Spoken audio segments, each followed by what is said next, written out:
ગોત્રી વિસ્તારમાં માછલીઓના અચાનક મૃત્યુ થતાં તપાસની માંગ ઉઠવા પામી છે।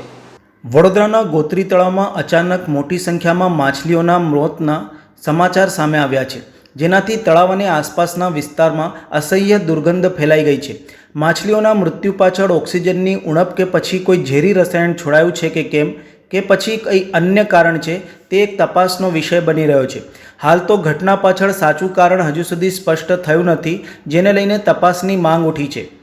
વડોદરા શહેરના તળાવો હવે વિકાસના નામે સિમેન્ટ કોન્ક્રીટના જંગલોમાં ફેરવાઈ રહ્યા છે। બ્યુટિફિકેશનના બહાને કુદરતી તત્વોને નષ્ટ કરીને વિવિધ તળાવોની પરિસ્થિતિ નબળી બનાવી દેવામાં આવી છે। ગોત્રી, કમલાનગર કે સુરસાગર તળાવ, બધા જ તળાવો પર્યાવરણ પ્રણાલી માટે મહત્વપૂર્ણ હતા, પણ સત્તાધીશો માટે વિકાસની મર્યાદિત વ્યાખ્યાને આધારે ફક્ત સિમેન્ટ અને કોન્ક્રીટના ઢાંચા ઊભા કરવાને જ પ્રાધાન્ય અપાયું છે। પર્યાવરણ પ્રેમીઓ અને સ્થાનિક નાગરિકો વારંવાર રજૂઆતો કરી ચૂક્યા છે કે આવા બ્યુટિફિકેશનથી તળાવોની બાયોડાયવર્સિટીને નાશ પામે છે। તેમ છતાં પણ તંત્ર દ્વારા આ પરિણામોને અવગણીને માત્ર દૃશ્યમાન વિકાસને અગત્ય આપ્યું હતું। પરિણામે અવારનવાર માછલીઓ કે કાચબાઓના મૃત્યુના બનાવો બનતા હોય છે, છતાં પણ સંવેદનાવિહીન તંત્રના પેટનું પાણી પણ હાલતું નથી।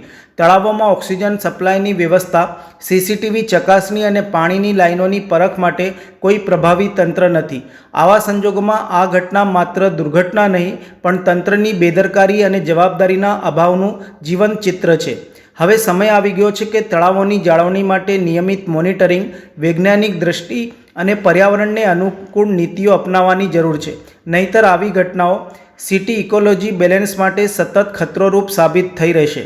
આ એક ગોત્રી વિસ્તાર છે જ્યાં પાણીની ટાંકી આવેલી છે, એની સામે તળાવ, એક મોટું ગોત્રી તળાવ આવેલું છે। ત્યાં આગળ અત્યારે લાખોમાં માછલીઓ મરી ગયેલી છે।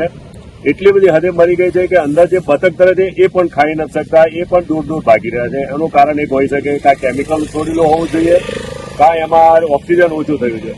કોર્પોરેશને જે અંદર ફુવારો મેળેલો ઓક્સિજન ફિલ્ટર ઓક્સિજન માટે, પણ એ પણ બંધ પડેલો દેખાઈ આવેલો છે। તો આપણે કોર્પોરેશનને વિનંતી છે કે એક આ એક દુર્ગંધેલી માછલીઓને દૂર કરવી જોઈએ અને ઓક્સિજન ચાલુ કરવું જોઈએ અને એક તપાસ કરવી જોઈએ કે આ માછલીઓનું મરવાનું કારણ શું છે। અમારા વહીવટી જે શાખા કોર્પોરેશનના અધિકારીઓ છે વારંવાર આવે છે, પણ કોઈ ઉપર જોઈને જતા રહે છે। કોઈ એવું નથી આવી કે ભાઈ પાણીનું સેમ્પલ લે, આમાં ઓક્સિજન કેટલું છે, કે એમાં દવા કે માછલીઓને બચાવવા માટે કોઈ દાણા નાખવા, કંઈ બીજું પણ કરવું, એની માટેનું કોઈ વસ્તુ કરતા હોય, ખાલી આવી જોઈને આજુબાજુનો કચરો સાફ કરીને જતા રહેતા હોય છે। શું નામ છે આપનું? મારું નામ ભૈલાલ ભરવાડ છે। હું અહીંયાનો એક સામાજિક કાર્યકર્તા છું અને મારી પોતાની દુકાન એક પણ